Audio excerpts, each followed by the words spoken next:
Okay, let's jump right into today's explainer. We are looking at the absolute anatomy of heroism. We're going to map out this wild journey from the colorful, fictional archetypes we've all grown up with straight into the visceral, real world acts of literally breathtaking bravery. So, what actually makes someone step into extreme danger when every single human instinct is screaming at them to run away? Well, let's find out. To really understand true sacrifice, here's our roadmap for today. We're going to start with the hero quester archetype, look at Merida's fictional heroic journey, transition to the real heroes among us, take a moment to honor those paying the ultimate price, and wrap the whole thing up with the Carnegie hero legacy. All right, part one, the hero quester archetype and defining the journey. We're going to kick things off with a foundational concept mapped out in Robert Lyman Barrell's Yale Curriculum Unit.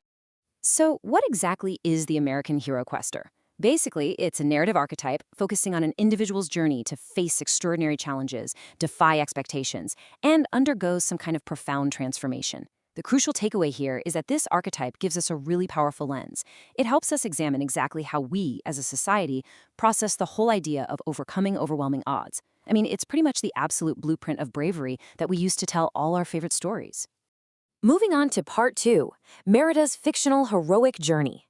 Let's actually apply this academic framework to a massive pop culture touchstone. I'm talking about Pixar's 2012 animated hit, Brave. It's honestly fascinating how perfectly Princess Merida fits this hero quester definition. As Pixar's very first female protagonist, she completely rejects an age-old betrothal custom. She faces some seriously extraordinary challenges, specifically being hunted down by Mordu, a massive demonic bear. And through all that, she undergoes a profound transformation to fulfill a witch's prophecy to mend the bond torn by pride. Her quest is just a brilliant embodiment of the archetype. She's battling a literal cursed bear to save her family and her entire Scottish kingdom.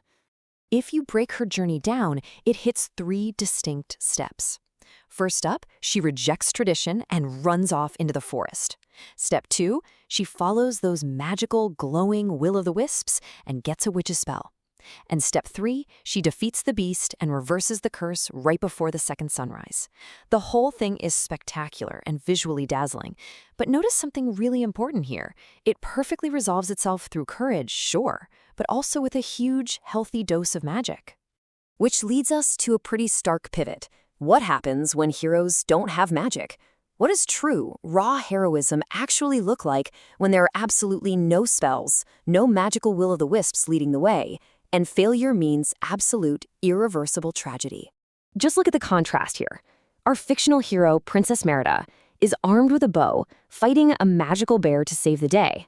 But then look at reality. You have heroes like Joseph P. Cockrell, a 39-year-old warehouse manager.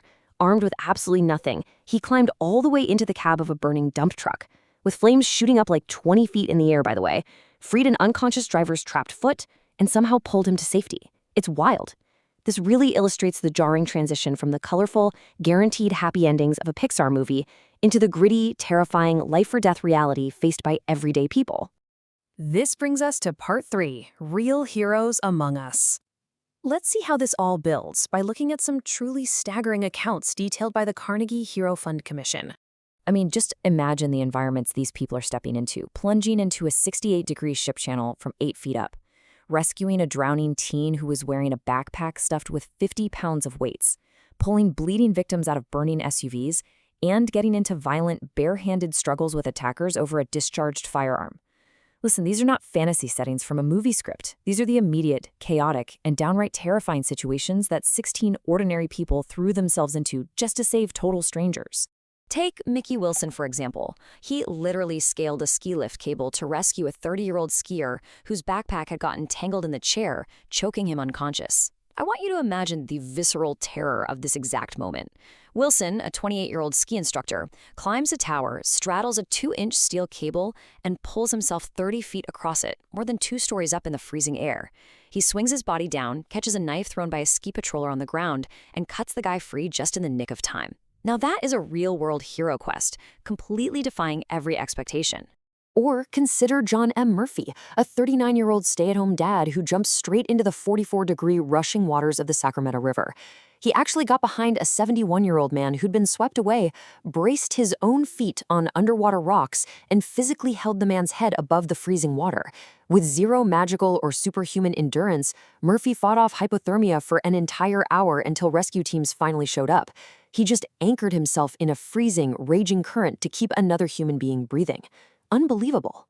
Now, we turn to part 4, paying the ultimate price. As we dive deeper into these accounts, the tone of our explainer definitely has to shift. We really need to take a moment to honor those who answered that call, who stepped right into the abyss of the hero's journey, but didn't make it back. Think about the story of Manjeet Singh. He was a 31-year-old farmer who saw an 8-year-old girl struggling in the incredibly swift current of the Kings River.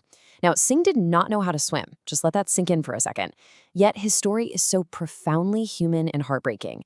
Without even a moment's hesitation, he unwrapped his own turban to use as a lifeline and waded into the water right up to his neck. He was pulled under and drowned in the chaos. He gave absolutely everything he had, despite his own limitations, just to try and save a child.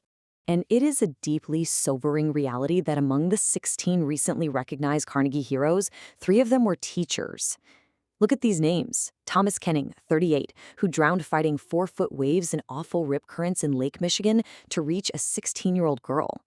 Aleem Ramji, also 38, who swam into treacherous waters in Lake Huron to save his cousins. And Jessica Leah Embry, a teacher who gave her life to save children struggling in deep water. They literally lost their lives battling horrific water conditions to protect the young and the vulnerable. The official Carnegie report for a June 2021 incident in the Seguin River is devastatingly brief. It just reads, "Before they were able to return to shore, Villanueva and Kendrick submerged and drowned. The boys were unharmed. Lumberyard worker Victor Villanueva swam into 15-foot deep water right near a massive undertow to save his young son. Cassandra Joanne Kendrick, a 22-year-old retail clerk from a totally different group, swam out to save the other boys. This ultimate sacrifice made by Victor and Cassandra leaves such a heavy, silent impact on what it truly means to be a hero. Those boys live today because they gave their lives." Which brings us to part 5, the Carnegie Hero Legacy. We have to look at how society actually remembers, documents, and honors this ultimate form of the hero quester. Way back in 1904, industrialist Andrew Carnegie established the Hero Fund Commission in Pittsburgh. Fast forward to the harrowing events of 2020 through 2022, where everyday civilians performed the staggering acts of bravery we've just been talking about.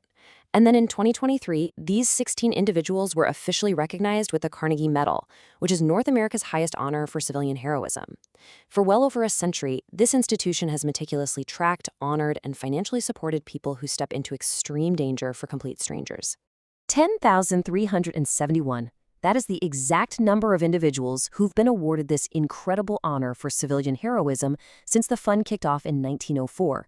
It's a staggering figure when you realize that every single one of those numbers represents a real moment where a normal person looked at a terrifying, absolutely life-threatening situation and said, "You know what? I'm jumping in anyway." And to put this into perspective, $44 million.